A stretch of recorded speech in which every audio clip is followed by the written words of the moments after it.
चाय शाय पी ली है?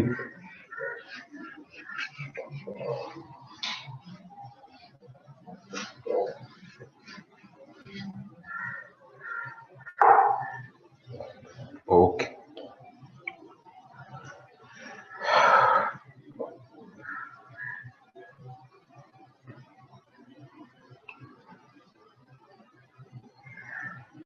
पूरा नाश्ता कर ले। अच्छा अच्छा जी, अभी हमने ये चीज डिस्कस की। इसके अलावा आप अपनी बुक्स के अंदर देखेंगे एक छोटा सा टॉपिक होगा, रॉक साइकिल।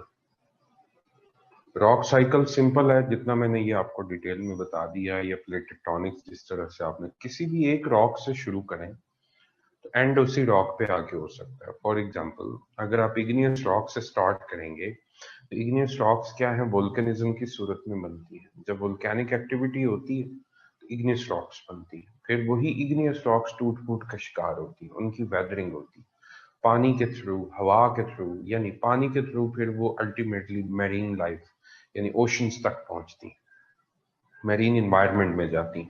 वहां पे जाके वो आहिस्ता आहिस्ता फिर डिपॉजिट होना शुरू होती हैं, लेयर बाय लेयर डिपॉजिट होते होते। ठीक है जी। वो क्या कन्वर्ट किस में हो रही होती हैं, they are converting into sedimentary rocks. Sedimentary rocks जब बन जाती हैं, ठीक है, तो फिर उनके नीचे दब जाने वाली जो रॉक्स होती हैं, they are converting into metamorphic rocks. ठीक है, वही मेटामॉर्फिक रॉक्स, वही जो ओशियानिक फ्लोर है, फिर कहीं कंज्यूम होता है, फिर वो मांटल में जाता है, और फिर वो लावा की सूरत में बाहर आता है, और फिर इग्नियस रॉक्स बन रही होती है। ये साइकिल है जो रॉक्स के अंदर चलता है। Is it okay? अच्छा,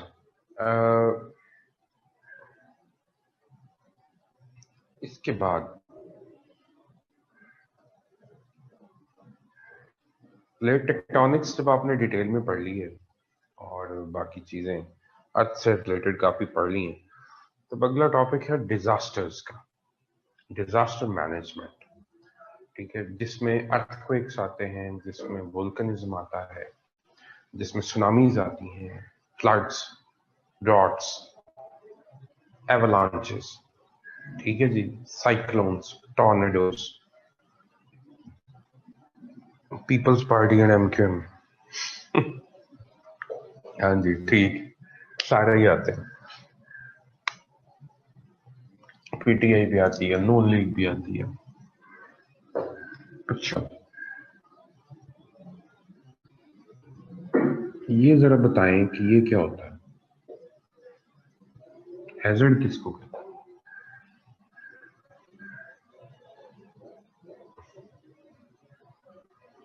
हैजर्ड से मुराद है डेंजर, डेंजरस टू हेल्थ। अच्छा, और थ्रेट, खतरा। ठीक है, इसको अगर थोड़ा सा डिफाइन किया जाए तो any act, any situation, anything which has potential to harm, जो आपको नुकसान पहुंचा सकती है। और इसके अंदर ये पहुंचाया या नहीं पहुंचाया ये एक अलग बात, जो आपको नुकसान पहुंचा सकती है उसको आप हैजर्ड बोलते हैं। ठीक हो गया? तो फिर डिजास्टर क्या होता है? मसलन हैजर्ड की एग्जांपल्स हो सकती हैं snake, slippery floor, over speeding, ठीक है, फ्लड, अर्थक्वेक, हैजर्ड है। तो डिजास्टर क्या है? Hazard is the potential of harm. मैं वही पूछ रहा हूं कि कैटास्ट्रॉफ किसको कहते हैं Mustafa? Disaster is the reality of it occurring. ये क्या हुआ? इसका मतलब क्या है? नेचुरल कैलेमिटी, तो हैजर्ड नेचुरल कैलेमिटी नहीं हो सकती। Disaster is which has occurred causing mass damage। हाँ, करीब करीब सीवियर वाला हैजर्ड। हाँ, aftermath of the of what सारा, which has long lasting effects। जी हाँ, अच्छा, तो हैजर्ड की सूरत में अगर किसी की टांग टूट जाए, कट जाए, डिसेबल हो जाए, सारी जिंदगी के लिए हो गया, लॉन्ग लास्टिंग। काज डिस्ट्रक्शन, विना। Disaster is effect of a hazard, नहीं कजलबाज, सॉरी बच्चे, इधर नहीं काम बना। ठीक है, कुछ लोगों ने ठीक बताया। हैजर्ड कोई भी ऐसी चीज जो आपको हार्म कर सकती है, जिसमें इतना पोटेंशियल। सांप एक हैजर्ड है, ओवर स्पीडिंग एक हैजर्ड है,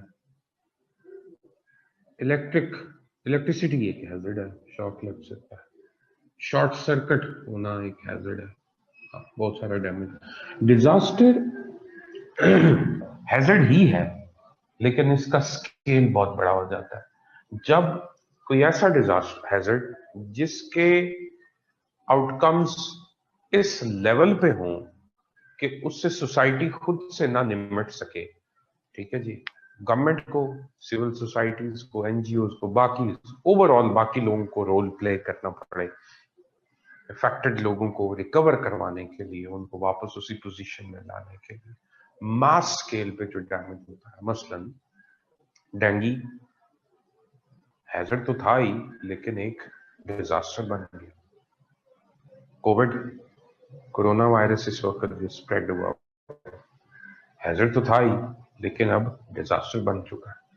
सिर्फ पब्लिक खुद से फंडिंग होगी, बहुत सारा पैसा आएगा, यानी मास स्केल पे जो हैजर्ड का स्केल जब बहुत बड़ा हो जाता है, जब खुद से वो सोसाइटी, वो फर्द, वो लोग उससे रिकवर ना कर पाए और वो सिचुएशन वापस नॉर्मल ना हो सके, उसको आप फिर क्या कहते हैं, वो डिजास्टर हो गया। मैग्नीट्यूड ऑफ इंक्रीज होता है, जी बिल्कुल दुरुस्त है। कोई नहीं सर, गलत हो सकते हैं।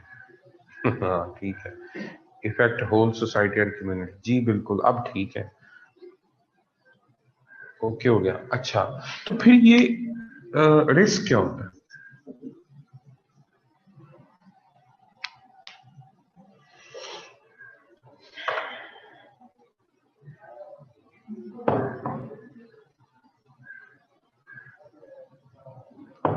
What is risk? A potential harm in between hazard and disaster, शाबाश। चांस,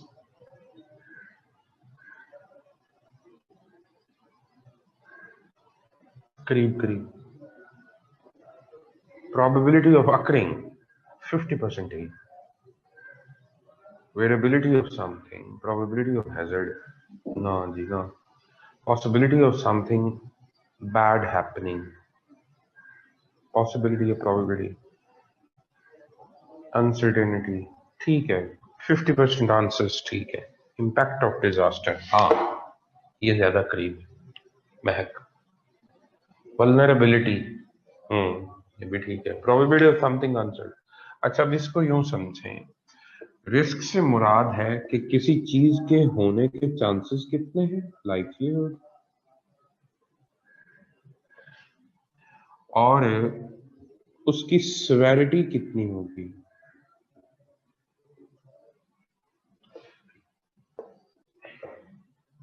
मसलन लाइकलीहुड है कि इम्पॉसिबल एक्सीडेंट नहीं होगा, तो कोई इंजरी भी नहीं होगी।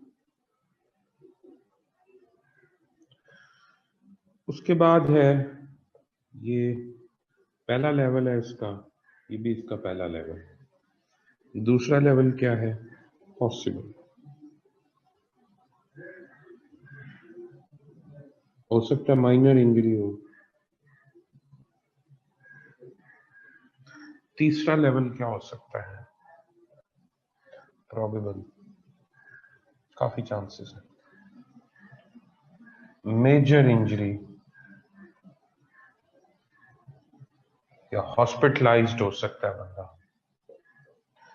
चौथा, सर्टन,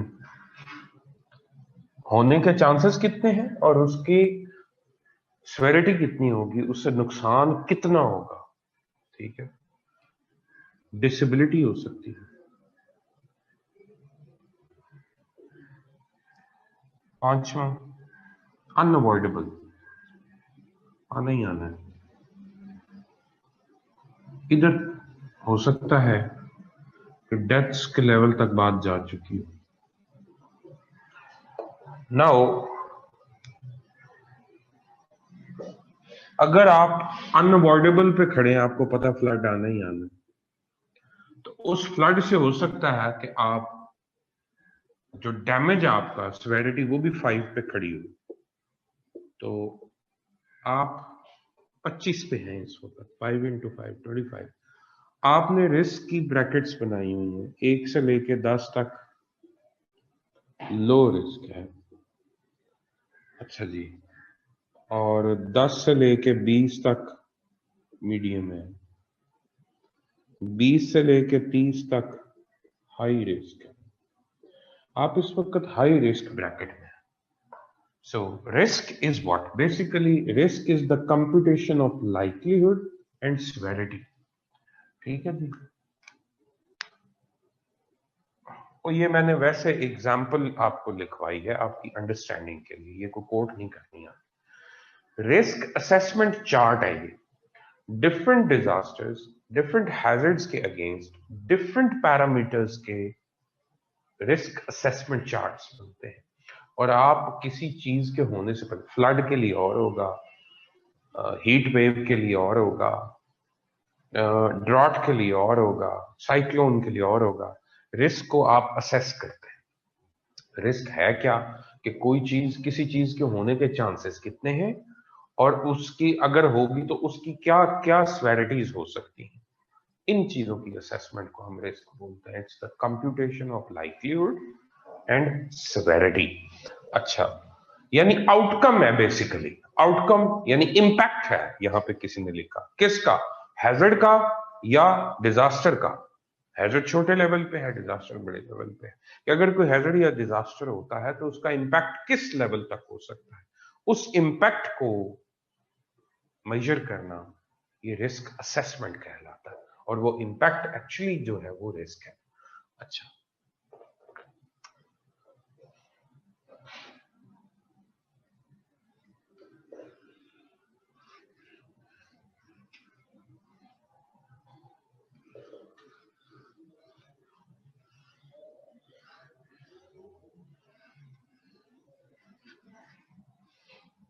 सो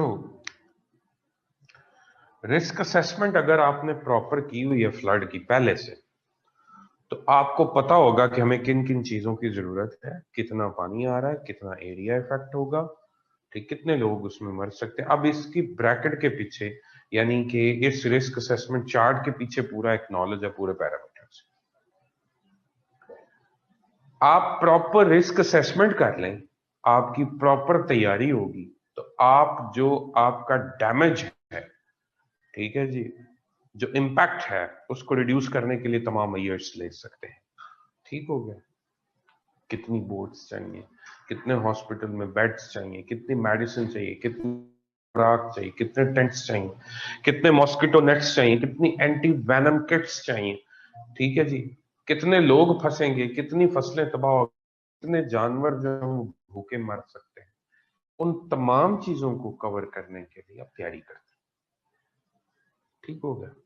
यानी कि डिजास्टर्स से निपटने के लिए ये जरूरी है कि आपकी प्रॉपर रिस्क असेसमेंट हुई हो। ठीक हो गया?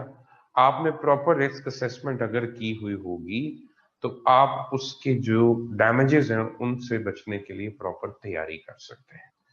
अच्छा, so risk assessment is something very important.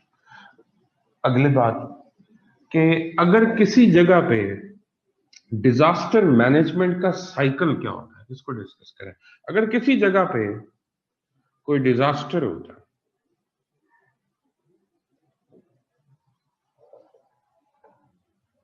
ठीक है जी, अर्थक्वेक आ गया है, फ्लड आ गया है, कोई भी डिजास्टर हुआ है, उसके बाद इमीडिएटली आपका अगला स्टेप क्या होता है? हमने तो वही पढ़ने हैं जो हमारे कोर्स में है, earthquake, volcanism, flood, wild fire. ये सारी वाइल्ड फायर बहुत इंपॉर्टेंट है। अभी आपके सामने, मतलब अमेरिका में फिर अभी लाखों एकड़ के ऊपर इस वक्त वाइल्ड फायर चल रही। ऑस्ट्रेलिया तकरीबन 500 मिलियन के करीब जानवर जो हम मरे हैं, वहां पे 50 करोड़ के करीब। तो ये छोटा इशू नहीं है। पिछले इस साल में मैसिव स्केल पे बुश फायर और वाइल्ड फायर देखने में आई। ठीक है जी। अच्छा, जब भी कोई डिजास्टर होगा तो उसके बाद अगला स्टेप होता है इमीडिएटली इमरजेंसी रिस्पॉन्स।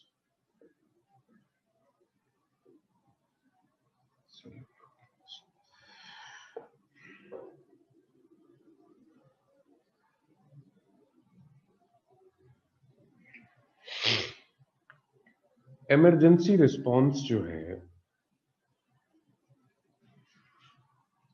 उसकी सूरत में क्या होगा? इमरजेंसी रिस्पॉन्स में आप जो पेशेंट्स हैं, जो लोग मलबे तले दबे हुए हैं, उनको निकालने की कोशिश करेंगे। इमीडिएटली जो फर्स्ट एड देनी है वो देंगे। ठीक है जी। कोई डूब रहा है उसको बचाएंगे। जो भी इमरजेंसी रिस्पॉन्स, जो भी डिजास्टर है उसके अगेंस्ट हो सकता है वो करेंगे। उसके बाद अब आप इस चीज को रोकेंगे नहीं। ये नहीं कि डूबते हुए को एक दफा बचा लिया तो बाहर छोड़ के तो चले गए। हो सकता है वो सीवियरली इफेक्ट हो, उसको कोई प्रॉब्लम हो, उसको हॉस्पिटल ले जाना पड़े। ठीक है जी। यानी 1-2 दिन तक, पहला दिन इमरजेंसी रिस्पॉन्स है, उसके बाद आपकी मिटिगेशन की स्टेज स्टार्ट हो जाती है। यानी लॉसेस को कम करने के लिए आप एक्शंस लेते हैं। खुराक देते हैं लोगों को, दवाइयां देते हैं लोगों को, हॉस्पिटल्स में शिफ्ट करते हैं लोगों को, शेल्टर देते हैं उनको, ताकि ये लोग इससे बच गए अगर डिजास्टर से तो आप बाकी चीजों की वजह से वो साफ पानी नहीं है तो बीमार होकर ना मरना शुरू कर दें, कोई किसी किस्म की बीमारियां वहां पे ना फूट पड़े, साफ पानी दें, सोने के लिए जगह, बाकी चीज। मिटिगेशन स्टार्ट होती है। मिटिगेशन के बाद अगला काम क्या होता है? ये कोई हफ्ता, 10 दिन, 15 दिन चलेगी। मिटिगेशन के बाद नेक्स्ट आपका जो स्टेप होता है दैट इज रिकवरी।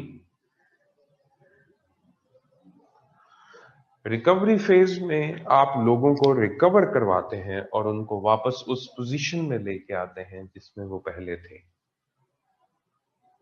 ठीक हो गया। अगर कोई मर चुका है तो उसको तो वापस नहीं लाया जा सकता,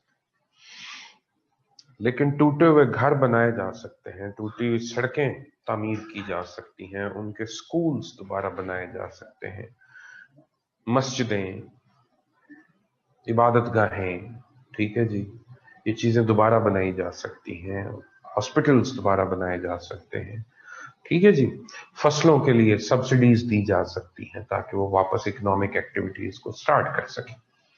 ठीक हो गया। रिकवरी फेज, इसमें सब्सिडीज, डेवलपमेंट, इंफ्रास्ट्रक्चर, ये सब कुछ आता है। लॉन्ग फेज होता है। इसके बाद ये तो चलता रहता है, लेकिन आप साथ ही साथ अगला काम क्या करते हैं? प्रेपरेशन।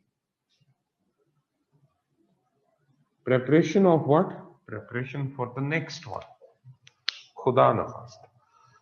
और इस प्रेपरेशन के दौरान आप क्या कर रहे होते हैं? आप पीडीसीएस साइकिल को फॉलो कर रहे हो।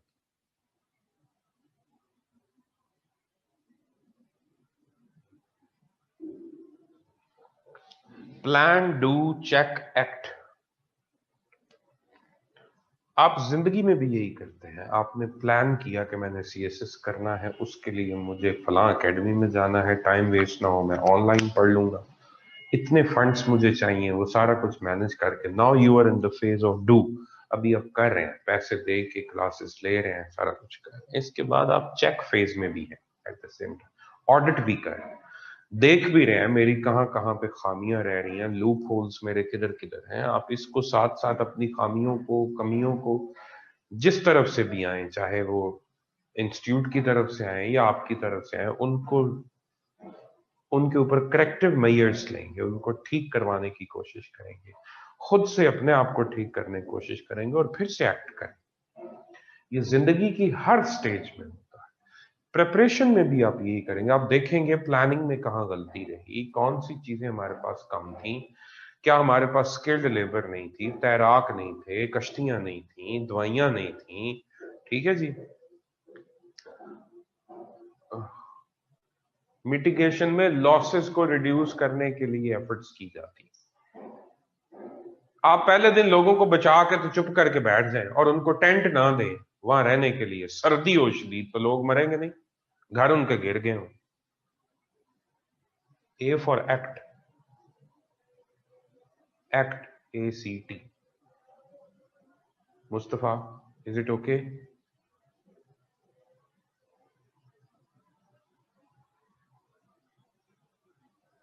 अच्छा, सो प्रेपरेशन के अंदर आप देखते हैं कौन से फंड्स की कमी थी, दवाइयों की कमी थी, फोरकास्ट में कोई प्रॉब्लम आ रहा था, हमारे पास प्रॉपर फोरकास्टिंग नहीं थी, कम्युनिकेशन में क्या प्रॉब्लम आई आपको, लैंडलाइन कम्युनिकेशन नहीं थी, वायरलेस कम्युनिकेशन, ये मोबाइल्स नहीं चले, ठीक है जी, आपको वायरलेस की जरूरत पड़ी, वो थी नहीं, ठीक है जी, फूड कम था, रिस्क असेसमेंट प्रॉपर नहीं हुई आपको पता ही नहीं था, जितनी तैयारी थी उसे कई बड़े गुना पे काम हो।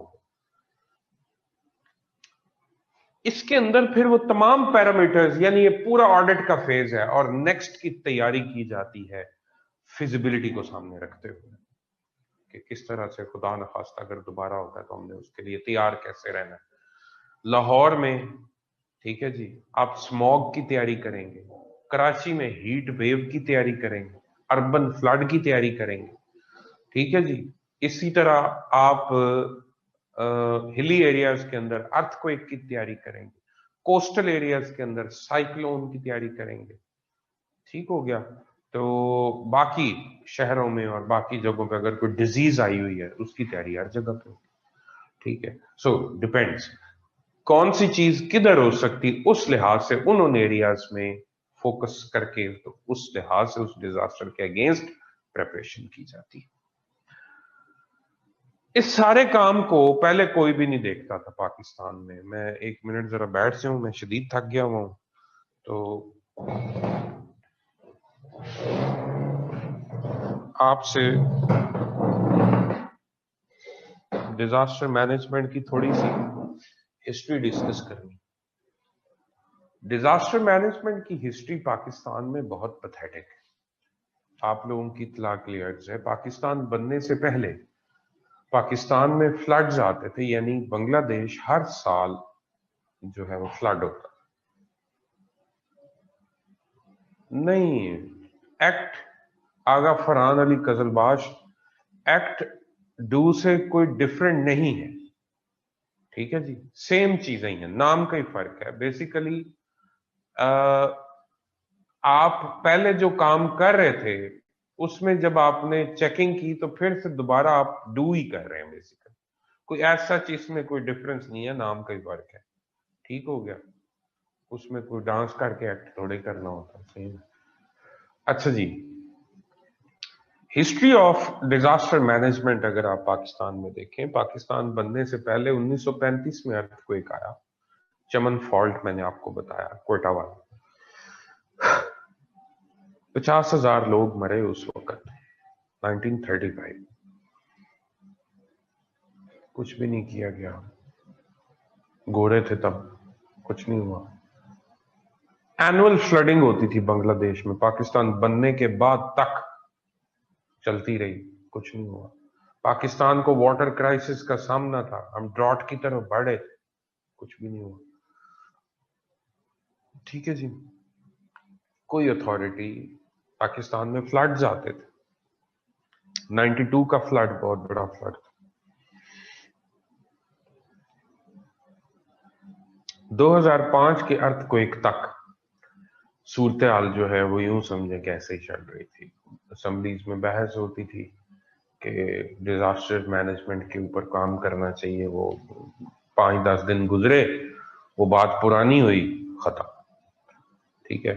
2005 वाला जो अर्थक्वेक था, मुशर्रफ जानते हैं, वो बहुत डेंजरस था, 8 अक्टूबर 2005, और उसके बाद फिर काफी हलचल, बिल अप्रूव हुए, पैसे मुख्तस हुए, अथॉरिटी बनाई गई, NDMA, ठीक हो गया जी, नेशनल डिजास्टर मैनेजमेंट अथॉरिटी, और उसके नीचे विंग्स बनाए गए प्रोविंसेस में और डिस्ट्रिक्ट्स में। PDMA provincial disaster management authority, DDMA district disaster management authority, इसको यूनियन काउंसिल लेवल तक वो आगे इसकी वर्किंग लेके जाना चाह रहे।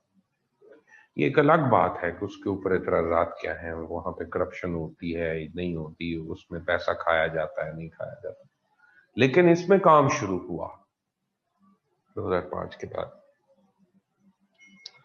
और जब काम शुरू हुआ तो आजकल आपको हीट वेव के मैसेजेस आते हैं, वेदर फोरकास्ट आती है, बारिशों का पहले बता दिया जाता है। कोरोना के दिनों में अपार्ट फ्रॉम के जो भी करप्शन के एलिगेशंस आए, लेकिन वेंटिलेटर्स का बनाना, उसकी सेल्फ वो सारा स्टार्ट करना, ठीक है जी, वो भी हुआ, वो अंडर दिस बैनर हुआ, ठीक है जी, नेशनल डिजास्टर मैनेजमेंट अथॉरिटी कर रही थी।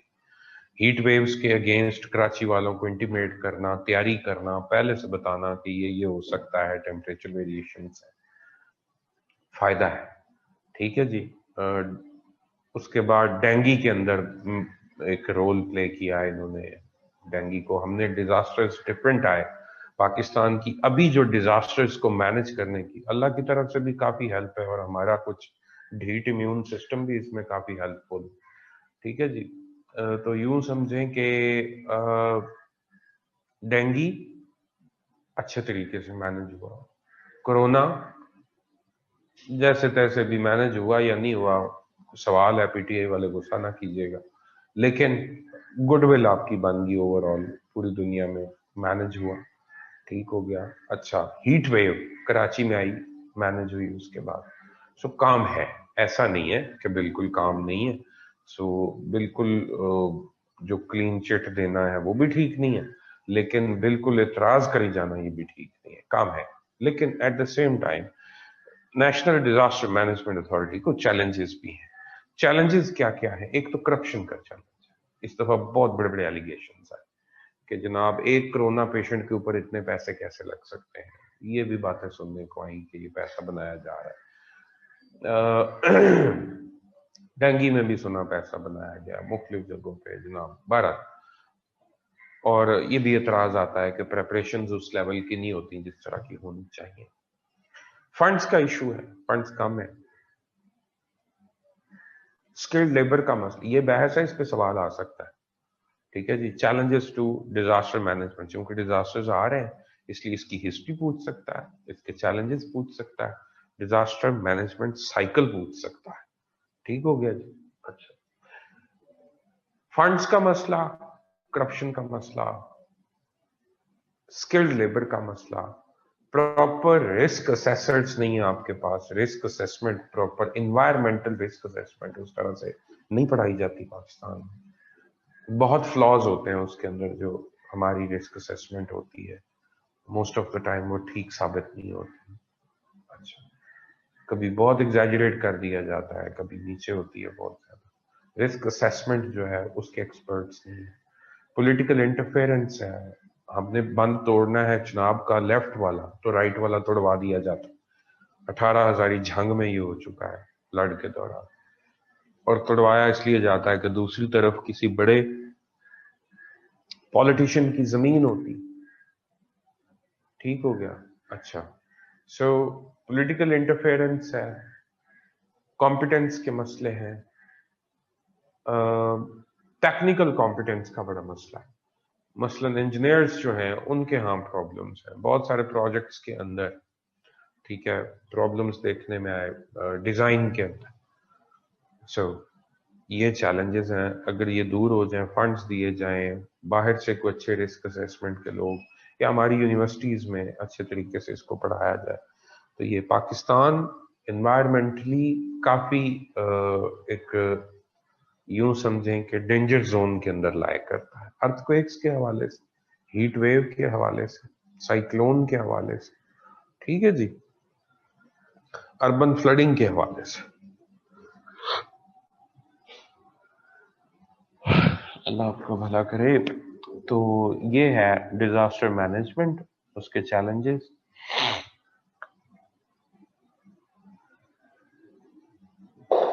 अच्छा, बाजुकात एक और भी मसला आता है, मसलन हमें जिस कदर इक्विपमेंट चाहिए होता है, यानी फंड्स के अलावा जो इंफ्रास्ट्रक्चर है या जो गैजेट्स हैं वो नहीं पूरे होते। मसलन हेलीकॉप्टर्स बहुत ज्यादा रिक्वायर्ड होते हैं जब भी कहीं डिजास्टर आता है, एरियल एम्बुलेंसेज रिक्वायर्ड होती हैं, एरियल सप्लाई ऑफ फूड आपको मेंटेन करनी पड़ती है, वाइल्ड फायर की सूरत में हेलीकॉप्टर्स के थ्रू पानी फेंकना पड़ता है।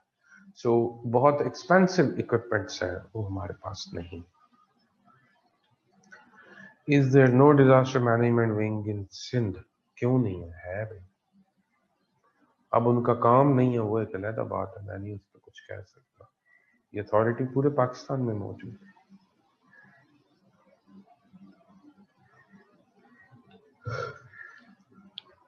अल्लाह अकबर। अच्छा जी, एक चीज और नोट करें,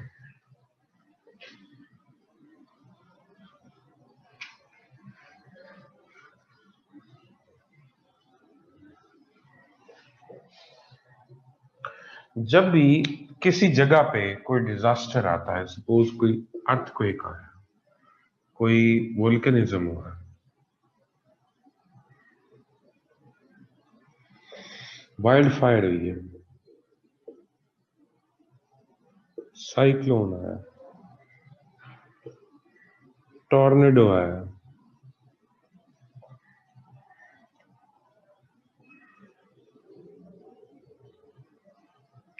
फ्लड आया,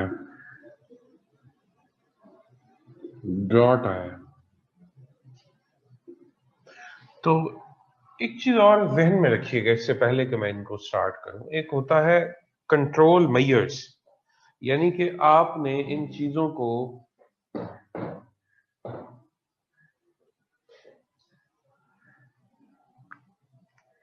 Rizwan NDMA is military institute जी, फिलहाल तो बना हुआ है। Why civilian government does not have equipment, why only army have that?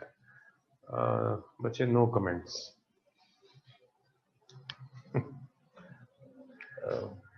आपको भी पता ही है।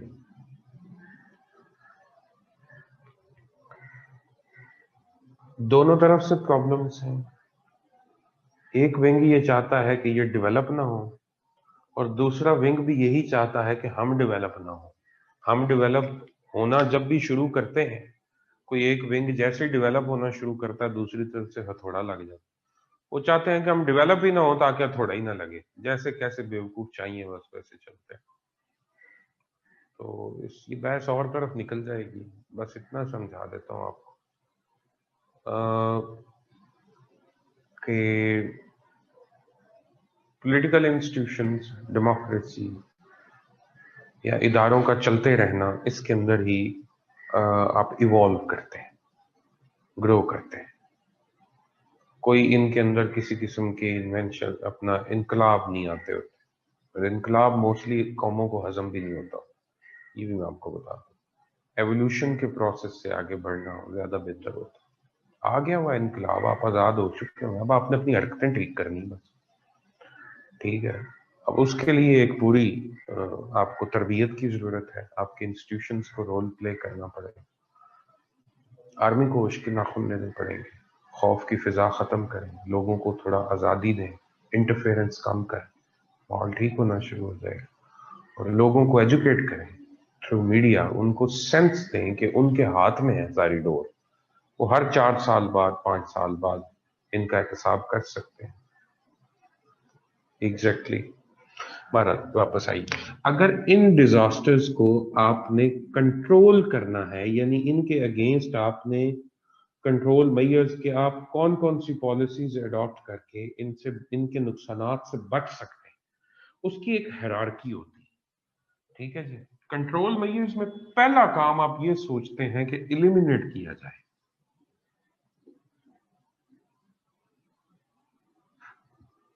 इलिमिनेशन, हैजर्ड को एलिमिनेट कर दिया जाए, डिजास्टर को एलिमिनेट कर दिया जाए। अगर वो हैजर्ड या डिजास्टर एलिमिनेट ना किया जा सके, डॉट, आप अपनी मर्जी से खत्म नहीं कर सकते, फ्लड को खत्म नहीं कर सकते, आपके कंट्रोल में नहीं। अर्थक्वेक, यानी आप ज्यादा बारिशें होने से नहीं रोक सकते, रिवर्स के ओवरफ्लो को नहीं रोक सकते, ठीक है जी। अच्छा, आगे कंट्रोल्स आएंगे, उसमें आपको समझ आएगी। अच्छा, सी लेवल राइज है, उसकी वजह से फ्लडिंग है, आप नहीं रोक सकते। 12 एलिमिनेट नहीं आप इसको कर पा रहे। अगर एलिमिनेट नहीं कर पा रहे तो नेक्स्ट स्टेप होगा कि सब्स्टिट्यूट करें, लेस डेंजरस लेस टॉक्सिक से रिप्लेस करें। ठीक हो गया। अगर कोई रिप्लेसमेंट भी नहीं है, जैसे आपने पढ़ना है पेस्टिसाइड्स होती हैं, डेंजरस होती हैं, हैजर्डस होती हैं, पेस्टिसाइड्स पॉइजन्स हैं, उनकी रिप्लेसमेंट के तौर पे उनको अब आप एलिमिनेट नहीं कर सकते, उनको खत्म कर देंगे तो आप अपनी फसल से वो यील्ड नहीं ले सकते। तो सब्स्टिट्यूट है, यानी आप उसको बायोपेस्टिसाइड से रिप्लेस कर सकते हैं, लेस टॉक्सिक से रिप्लेस कर। लेकिन ये इन्वायरमेंटल हैजर्ड्स, आप ये नहीं कह सकते अर्थक्वेक को मैं किसी माइल्ड अर्थक्वेक से रिप्लेस कर दूं। ठीक है जी, ऐसा नहीं होगा। सब्स्टिट्यूशन भी नहीं है तो फिर आता है engineering control.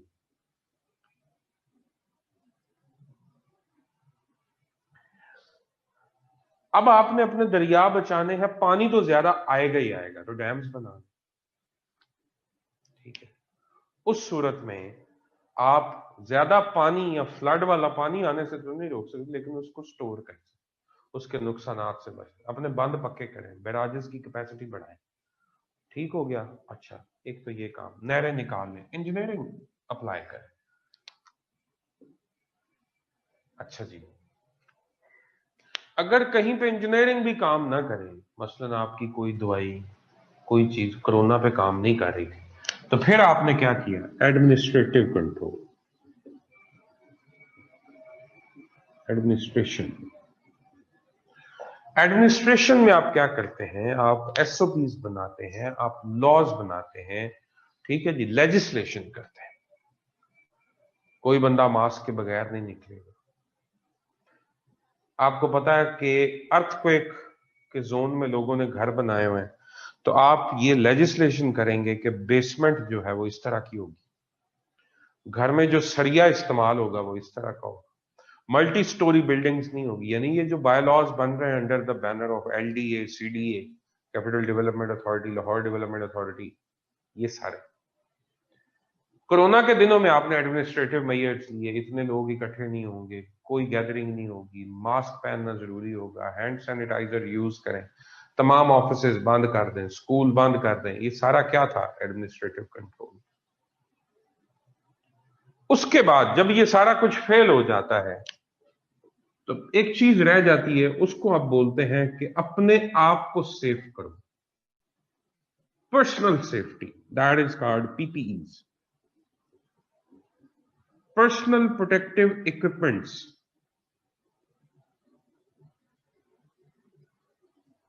PPE, personal protective equipments.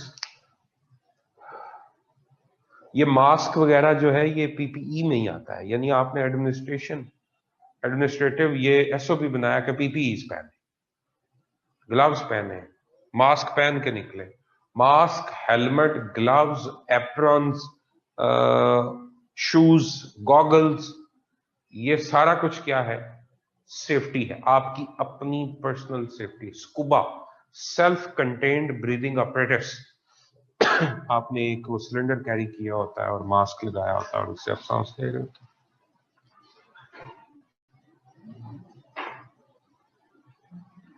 और इसके बाद आसान कह रहा है सर, इसके बाद दुआ रह जाती जी, इसके बाद फिर अल्लाह अल्लाह दुआ करें अगर फिर भी काम नहीं बन रहा।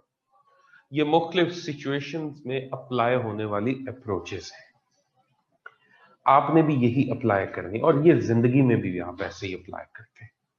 ठीक है जी, इनका आपकी एवरीडे साइंस से कोई लेना देना नहीं है, लेकिन ये वैसे आपको, इवन आप अगर किसी चीज की आउटलाइन बना रहे हैं तो उसमें भी आप ये थिंकिंग के पैरामीटर्स रख सकते हैं, ऐसे की आउटलाइन है किसी, आप इन लाइंस पे सोच के अपनी चीजें ड्रॉ कर सकते हैं, उनको प्रायोरिटाइज कर सकते हैं।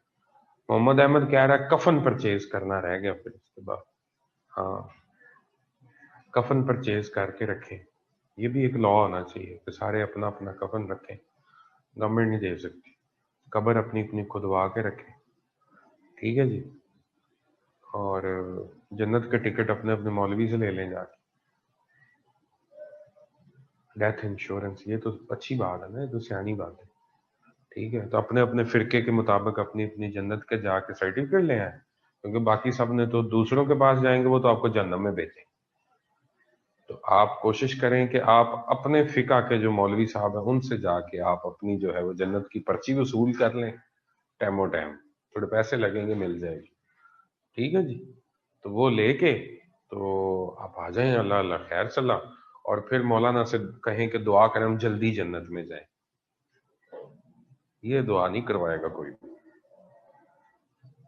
फॉलो कुरान एंड सुन्ना, सब यही कहते हैं, मनवाते अपनी है, फिर इस पे धौंस जमाते हैं कि हम जो कह रहे हैं वही कुरान है, हम जो कह रहे हैं वही सुन्ना है, तुमने जो इंटरप्रिटेशन की है ये कुरान नहीं है, ये सुन्ना नहीं। लड़ो मरो सारे आपस में, यही हो रहा है माजरत से। कॉफिन तो ले लिया है, टिकट बाकी है। गो गो गो, टेक योर टिकट, बाद में कम पड़ जाती।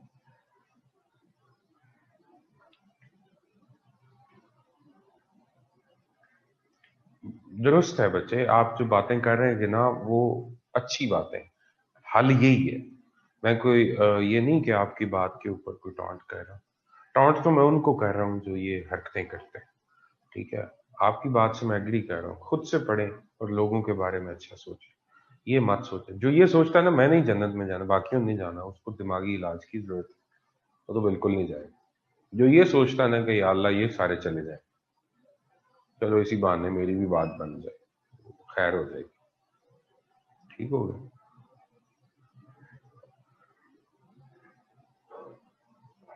बाकी वैसे ही काफिर है। अच्छा जी, अब आ जाए वापस। ये है बेस जो आपकी तकरीबन डेवलप हो चुकी है। अब वन बाय वन जो डिफरेंट डिजास्टर्स हैं उनके ऊपर बहस करें। अर्थक्वेक, शेकिंग ऑफ ग्राउंड को आप अर्थक्वेक बोलते हैं। ग्राउंड शेक करती है, दैट इज कॉल्ड अर्थक्वेक। अगर आप एनाटॉमी देखें अर्थक्वेक की, तो जिस जगह से एनर्जी रिलीज होती है in the form of waves, उसको आप बोलते हैं फोकस। और उसके ऊपर 90 डिग्री के ऊपर जो एरिया है उसको कहते हैं एपिसेंटर। फोकस के ऊपर जो एरिया आता है दैट इज कॉल्ड एपिसेंटर। अच्छा जी,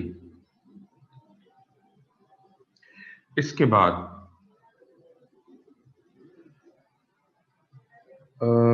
जितना फोकस डीप होगा उतना अर्थक्वेक का इम्पैक्ट, उससे जो निकलने वाली सिस्मिक वेव्स होती हैं, ठीक है, वो आहिस्ता आहिस्ता वो अपनी एनर्जी लॉस्ट कर देंगी। और जितना फोकस कम गहरा होगा, शैलो होगा, ठीक है जी, उतना ज्यादा डेंजरस होगा। एक बात ये ध्यान में रखिए। अब अर्थक्वेक से निकलने वाली जो वेव्स होती हैं उनको कहते हैं सिस्मिक वेव्स। दो तरह की होती हैं mainly, surface waves and body waves. Surface waves वही हैं जो सिर्फ क्रस्ट में रहती हैं, मांटल और कोर में नहीं जाती, सरफेस ऑफ अर्थ पे रहती। ये भी आगे दो तरह की हैं, love wave and Rayleigh wave. RELEIGH। Rayleigh waves, ये दो साइंटिस्ट हैं उनके नाम पे। बॉडी वेव्स, प्राइमरी वेव्स, ये पूरी बॉडी ऑफ अर्थ से गुजरती है। And secondary, so primary and secondary waves.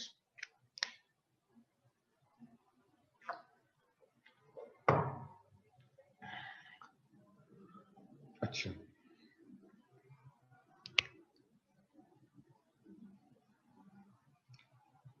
इसके अलावा जो चीज अर्थक्वेक को मेजर करती है, इसकी मैग्नीट्यूड को, जो इंस्ट्रूमेंट यूज होता है दैट इज कॉल्ड सिस्मोग्राफ। तमाम कैपिटल सिटीज में पड़ा हुआ है, लाहौर, पेशावर, कोयटा, कराची। ठीक है जी। So can you repeat what is underneath surface waves, primary waves and secondary waves? अच्छा जी, सिस्मोग्राफ वो इंस्ट्रूमेंट है जो अर्थक्वेक्स को मेजर करता है, और जो स्केल है जिसके ऊपर हम इसकी मैग्नीट्यूड को मेजर करते हैं, दैट इज रिक्टर स्केल। 1 से लेके 10 तक जाती, ये 10 लेवल्स हैं। ये मैग्नीट्यूड है, इसका कोई यूनिट नहीं है, ये एनर्जी के लेवल्स हैं। एक लेवल पे जितनी एनर्जी रिलीज होती है, अगला लेवल उसका 10 गुना होता है। 10 टाइम्स अगर उसको करेंगे तो लेवल 2 अचीव होगा, इसका 10 टाइम्स करेंगे तो 3 अचीव होगा, उसका 10 टाइम्स 4। 1 से लेके 5 तक आपके पास जो अर्थक्वेक्स आते हैं वो माइल्ड होते हैं। 6 और 7 सबसे ज्यादा आते हैं, यानी कि 5, 6 और 7 सबसे ज्यादा ही आते हैं। लेकिन 6 पे आपका इशू जो है वो क्रिएट होना शुरू। वैसे तो 5+ अर्थक्वेक्स जो होते हैं वो डेंजरस होते हैं। 6, 7 डेंजरस है, 8, 9, 10 तो ये तो पीक है, अगर ये कभी खुदा ना खास्ता आपको हिट करे। अच्छा, 2005 वाला जो आपका अर्थक्वेक था, 8 अक्टूबर वाला, वो उसका फोकस था, एपिसेंटर था गड़ी दुपट्टा,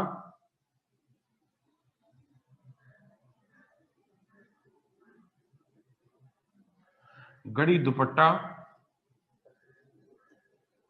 ये गांव का नाम है, डिस्ट्रिक्ट बाग, आजाद कश्मीर। और इसका रिक्टर स्केल पे लेवल था 7.6। पिछले साल या उससे पिछले साल चित्राल में आया है और उसका लेवल था 8.2। आपको पता भी नहीं होगा। 7.6 वाले ने तबाही मचा दी, 8.2 वाले का आपको पता भी नहीं। ये फैक्टर है। 7.6 वाला शैलो था, 8.2 वाला डीप था। एक बात,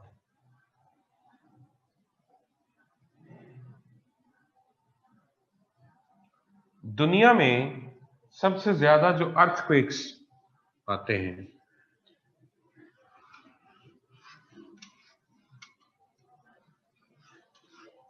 अर्थक्वेक्स के जो बेल्ट्स हैं, एक तो सर्कम पैसिफिक बेल्ट है, यदि पैसिफिक ओशन की सराउंडिंग।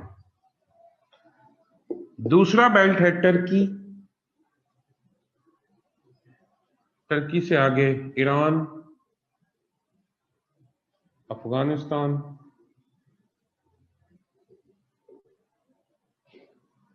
अफगानिस्तान से आगे पाकिस्तान एंड इंडिया, यानी हिमालयन रीजन सारा बांग्लादेश तक। दूसरी बेल्ट ये है, यहां पे अर्थक्वेक्स बहुत सीवियर आते हैं, यहां पे तादाद ज्यादा है। तीसरी है मेडिटेरेनियन सी,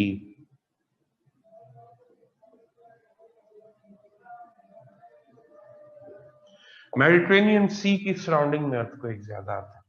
इसके अलावा बड़े अर्थक्वेक्स जो है वो चमन फॉल्ट और सैन एंडियस जरूर है, लेकिन उनकी फ्रीक्वेंसी ज्यादा नहीं, कभी कभार, लेकिन अच्छे खासे ठीक हो गए।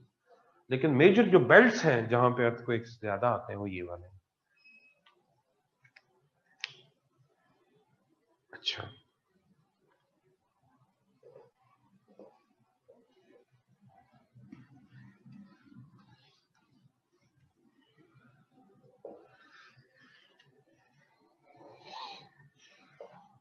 अर्थक्वेक के कॉजेज क्या क्या होते हैं? ये एनाटॉमी और उनकी दुनिया में वो कहां होते हैं, ये चीज कंप्लीट हुई है। अब है कॉजेज क्या क्या है। पहला कॉज है plate tectonics.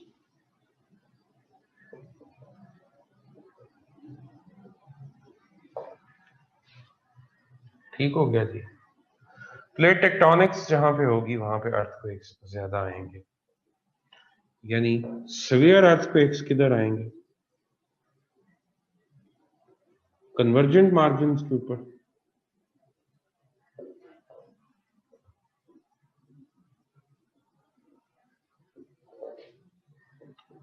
Plus transform margin के ऊपर।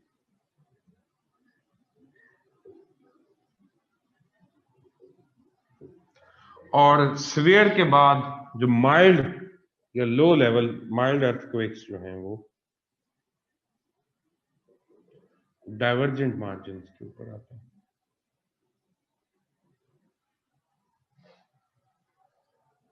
जी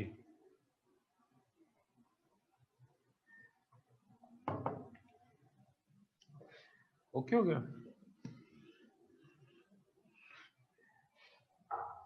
प्लेट टेक्टोनिक्स के अलावा दूसरी रीजन है वोल्केनिज्म, ऑल्दो वोल्केनिज्म की रीजन भी यही है, लेकिन जब भी वोल्केनिज्म होता है, ठीक है, तो उस वक्त लोकल अर्थक्वेक आता है, रीजनल नहीं। प्लेट टेक्टोनिक्स से जो अर्थक्वेक आएगा वो रीजनल होगा। काबुल से शुरू हुआ, हिंदू कुश से गुजरता हुआ पूरी माउंटेन रेंज से पाकिस्तान, नेपाल, भूटान तक पहुंचता है, बांग्लादेश तक जाता है। रीजनल अर्थक्वेक होता है जब प्लेट मूवमेंट होता है। जब वोल्केनिज्म होता है लोकल होता है, 15 से 20 किलोमीटर तक सिर्फ रेडियस में पता होता है, छोटे अर्थक्वेक्स आते हैं, लोकल अर्थक्वेक्स आते हैं। तीसरी रीजन हो सकती है कोई मीटियोराइट आके हिट करे, कोई बहुत बड़ी चट्टान आसमानों से आके गिरे। कैन वी से convergent and transform margins have less focus? Less focus नहीं होता बेटा, शैलो फोकस होता है। ये कहना मुनासिब नहीं उसामा बाबर, ये कहना मुनासिब नहीं। जहां पे दो गाड़ियां आपस में टक्कर खा रही हो वहां पे अर्थक्वेक ज्यादा आएगा। डीप भी हो सकता है जी, बिल्कुल भी हो सकता है। या दो आपस में स्लाइड कर रही हो वहां पे ज्यादा का, या उस जगह पे जहां पे एक दूसरे से दूर जा रही। सिंपल है, ठीक है जी। मीटियोराइट अगर आके कोई हिट करे ग्राउंड को, उससे अर्थक्वेक जनरेट होता है। अगर कोई ब्लास्ट आप करें, यानी एंथ्रोपोजेनिक रीजन,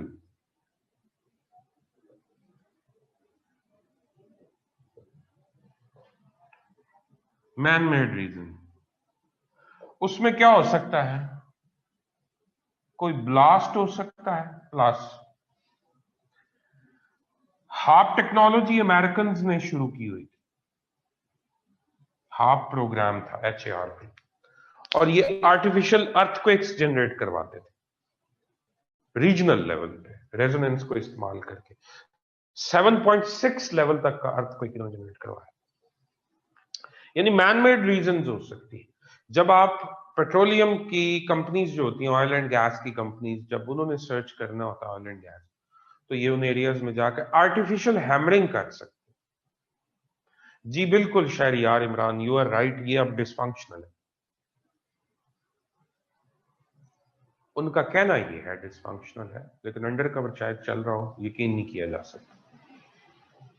इतनी जल्दी वो अपना इतना बड़ा हथियार क्यों छोड़े?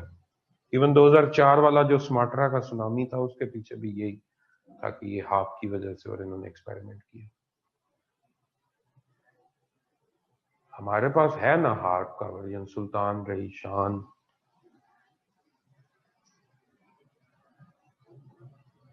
ठीक हो गया। तो आप पंजाबी फिल्में देखें आप, या पश्तो फिल्में देखें, आप हार्प को भूल जाएंगे।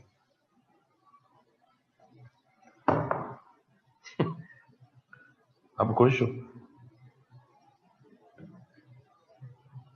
एडे तुसी साइंटिस्ट।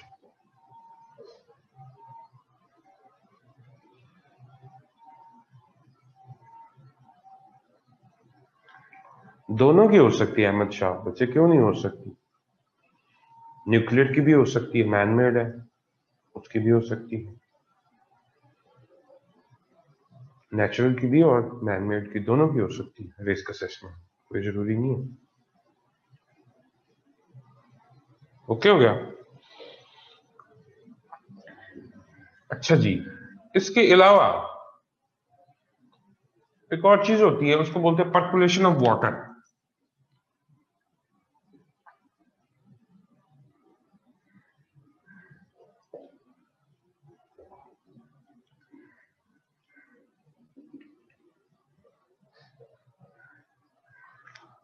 पानी जब फॉल्ट लाइंस के अंदर एंटर होता है तो लुब्रिकेंट के तौर पे काम करता है। वही दरारें जो आपस में फंसी हुई होती हैं, जब पानी आता है तो स्लिपेज होती है। सो समटाइम्स हम सब सरफेस में पानी को पंप करके खुद से भी छोटे छोटे अर्थक्वेक्स जनरेट करवाते हैं, ताकि वो जो बड़ा एक अर्थक्वेक जनरेट होना तो उससे बचा जा सके। वही कहते हैं ना कि जितने आफ्टर शॉक्स ज्यादा हों अर्थक्वेक आने के बाद, जितने छोटे छोटे झटके बाद में ज्यादा लगे, इसका मतलब है कि दरारें उतनी ज्यादा सेटल हो रही हैं आपस में। सो नेक्स्ट अर्थक्वेक आने के चांसेस कम होते हैं। इसी तरह से आप खुद से छोटे छोटे अर्थक्वेक्स करो, इसको वाटर थेरेपी बोलते हैं। हमारे यहाँ तो नहीं इस्तेमाल की जाती, लेकिन ये एक अर्थक्वेक ट्रिगर करवाने के लिए काम भी किया जाता है। पानी को पर्कुलेट किया जाता है फॉल्ट लाइंस के अंदर। ये कॉजेज हैं जी। इंपैक्ट्स क्या है अगर अर्थक्वेक आएगा, तो चले लिस्ट बना लेते हैं।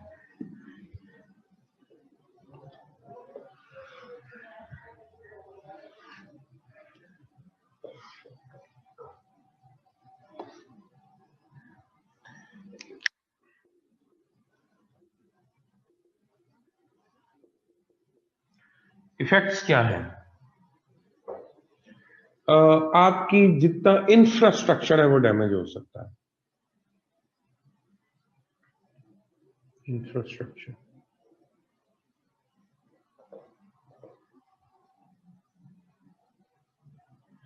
डैमेज हो सकता है।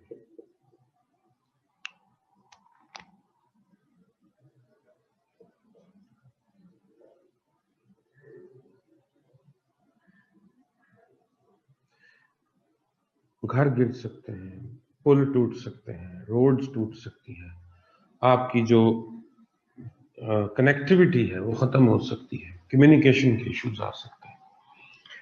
उसके बाद लैंडस्लाइडिंग हो सकती है,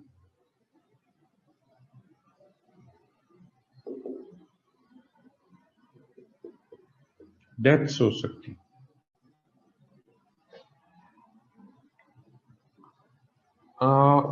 वोल्केनिज्म ट्रिगर हो सकता है,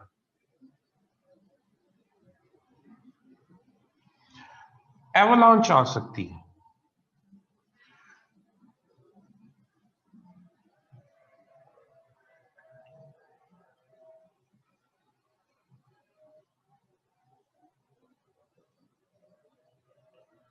फ्लडिंग हो सकती है। जी बिल्कुल ठीक है, फ्लैश फ्लड्स आ सकते हैं, कोई डैम टूट सकता है, उससे फ्लडिंग हो सकती है।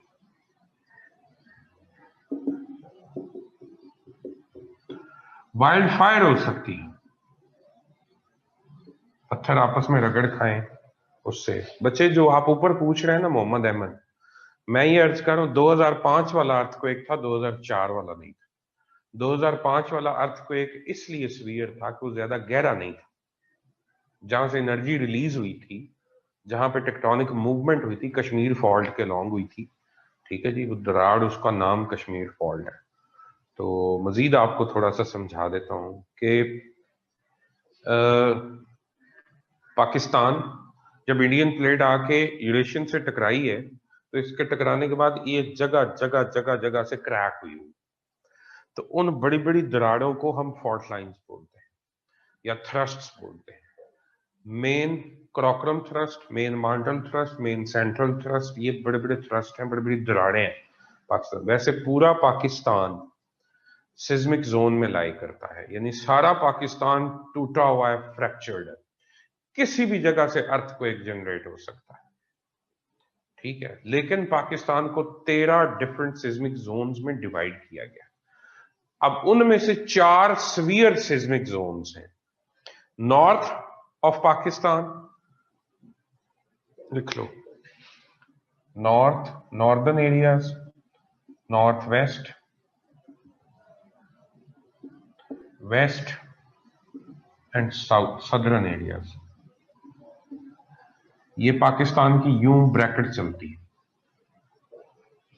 पाकिस्तान के northern areas, north west, western areas, south, southern areas. ये सीवियर सिस्मिक जोन्स हैं। यहां पे जब भी अर्थक्वेक आएगा, बड़ा अर्थक्वेक आएगा। बाकी लाहौर से भी जनरेट हो चुका है, ननकाना साहब से भी जनरेट, ये स्टेबल एरियाज, यहां से भी अर्थक्वेक्स आ चुके हैं।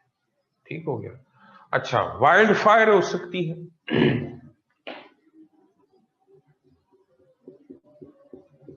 इसके अलावा जब अर्थक्वेक आता है तो उससे सुनामी हो सकती है।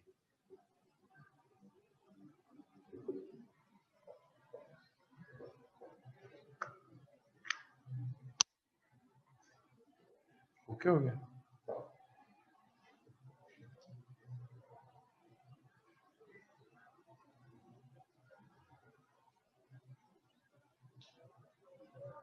ये एक ऐसी चीज है जो बजाते खुद, आगे देखो, ये उतने ही बड़े खुद से नेचुरल डिजास्टर्स, ये उनको जनरेट करवा। ठीक हो गया। Volcanism, avalanche, tsunami, wild fire, flooding, ये सारे हमने पढ़ने हैं इसके बाद। सो अर्थक्वेक कोई छोटी आइटम नहीं है। इससे पहले कि मैं कंट्रोल मेजर्स पे बात करूं,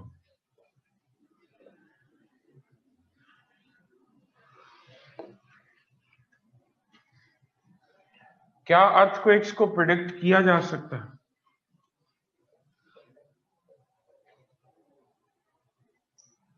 जी हसान, बताएं जी। तूतियां छोड़नी शुरू करें। सर आज ना पढ़ाइएगा प्लीज, दिमाग नॉन पोरस हो गया है। नॉट ऑफिशियली, तो अनऑफिशियली होता है। वो तो प्रिडिक्शन से मुराद है पहले प्रिडिक्ट करना, वो तो मेजर करता है। लो प्रिडिक्टेबिलिटी, ये लो प्रिडिक्टेबिलिटी क्या होती है? अर्थक्वेक, ये देखो यार, या तो बात का पता होता है या पता नहीं होता। ठीक है, बीच में होती तूतियां। तूतियां ना छोड़ो। सिस्मिक वेव के जरिए हम कर सकते हैं, बट टाइम स्पैन लेस होता है। सिस्मिक वेव तो आती तब है जब अर्थक्वेक हो चुका होता है। तो मैं कह रहा हूं कि होने से पहले प्रिडिक्शन होती है। क्या हो गया?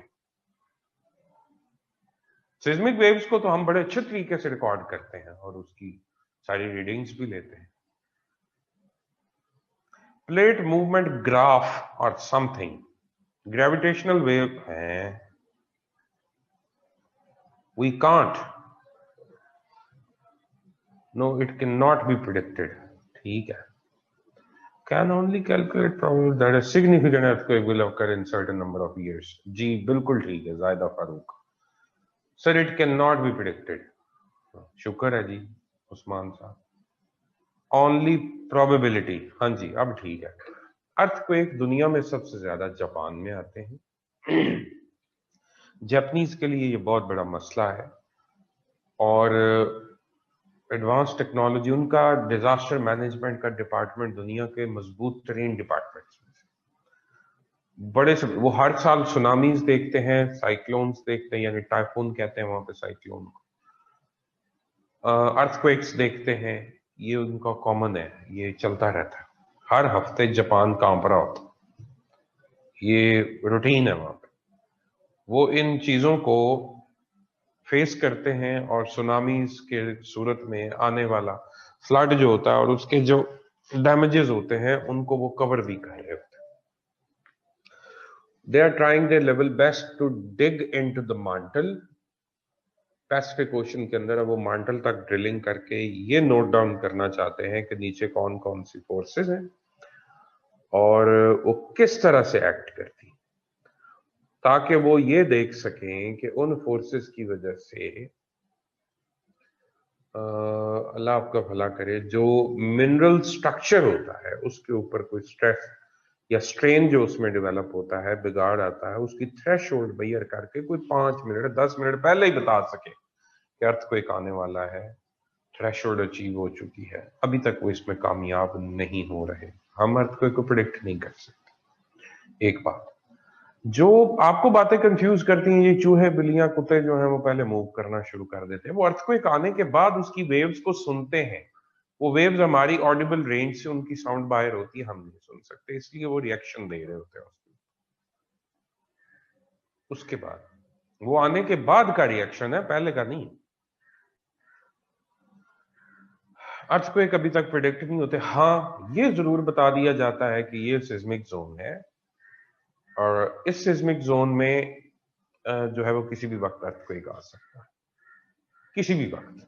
ये नहीं कहा जाता अगले साल, दिल करे तो 100 साल का, ठीक है।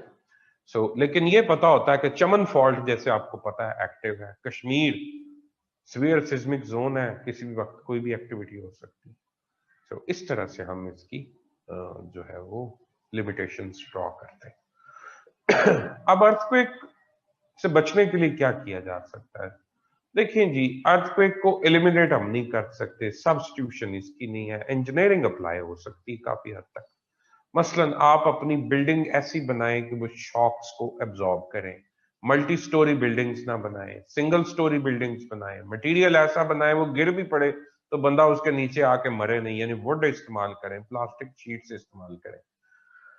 Portable homes, single family homes, छोटे घर बनाएं, गैजेट्स उसके अंदर यानी वो चीजें कम रखें ताकि नुकसान कम हो। अच्छा, ये जब 2005 वाला अर्थक्वेक आया था तो यूएन ने डिफरेंट मॉडल्स दिए थे घरों, ठीक है जी। अच्छा, इसके अलावा अल्लाह आपका भला करे, आप क्या कर सकते हैं? इंजीनियरिंग कंट्रोल में आप अपने डैम्स, बिल्डिंग कोड्स, ये सारा कुछ जो है वो सरिया कैसा इस्तेमाल, जैसे जापानीज ने शॉक एब्जॉर्बर्स, स्टील ऐसा वो इस्तेमाल करते हैं, इतना इस्तेमाल करते हैं कि वो शॉक्स को एब्जॉर्ब करता है, उनकी मल्टी स्टोरी बिल्डिंग्स पे नहीं गिरती इतनी आसानी से। ठीक हो गया। अच्छा, so best use of engineering हो सकता है एक हल। पहला हल। और फिर दूसरा है एडमिनिस्ट्रेटिव कंट्रोल। उसमें लॉज बनाए जा सकते हैं कि भाई हम इन एरियाज में आपको घर ही नहीं बनाने देंगे, डिवेलिंग्स या घर बनाने की इजाजत ना दी जाए, ठीक है जी, और लोगों को वहां से रोका जाए।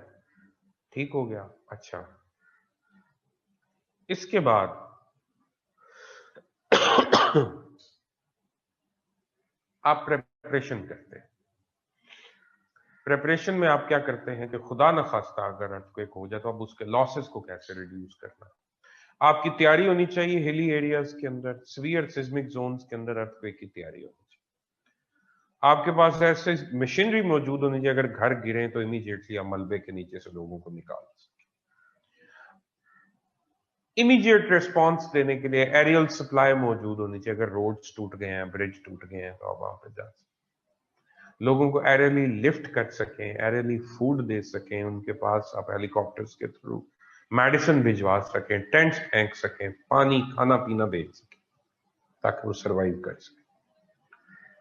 तैयारी आपको करनी पड़ेगी, डिजास्टर मैनेजमेंट डिपार्टमेंट का रोल आता है इसमें, लोगों को गाइड कर सकें कि भाई अब आफ्टर शॉक्स आएंगे, परेशान नहीं होना, स्ट्रेस नहीं लेना, डिप्रेशन में नहीं जाना। जब आप रिकवरी फेज में होते हैं उस वक्त यकीन करें कि मेंटल रिकवरी भी एक बहुत बड़ा टास्क होता है। लोग घबराए होते हैं, कुछ प्यारे उनके दुनिया से जा चुके होते हैं, घर गिर चुके होते हैं डिफरेंट डिजास्टर्स की सूरत में, तो उनकी जो मोटिवेशनल यूं समझें कि सेशंस होते हैं वो दिए जाते हैं बाय द साइकोलॉजिस्ट, और उनको रिहैबिलिटेट करना मेंटली ये भी एक बहुत बड़ा टास्क होता है, उसकी तैयारी होनी चाहिए। ठीक हो गया जी। क्या कॉम्प्लेक्स?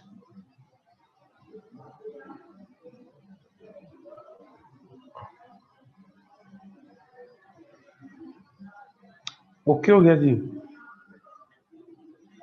बेहतरीन हाल ये है कि इंजीनियरिंग अप्लाई करो और इन एरियाज को अवॉइड करें।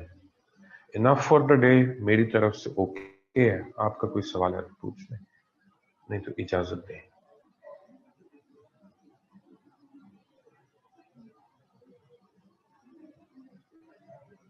Thank you. जीते रहें, खुश रहें। ओके जी, अल्लाह हाफिज। अर्थक्वेक को प्रिडिक्ट हम नहीं कर सकते जी, सिंपली अभी तक कोई ऐसा मेथड नहीं। Thank you Javed.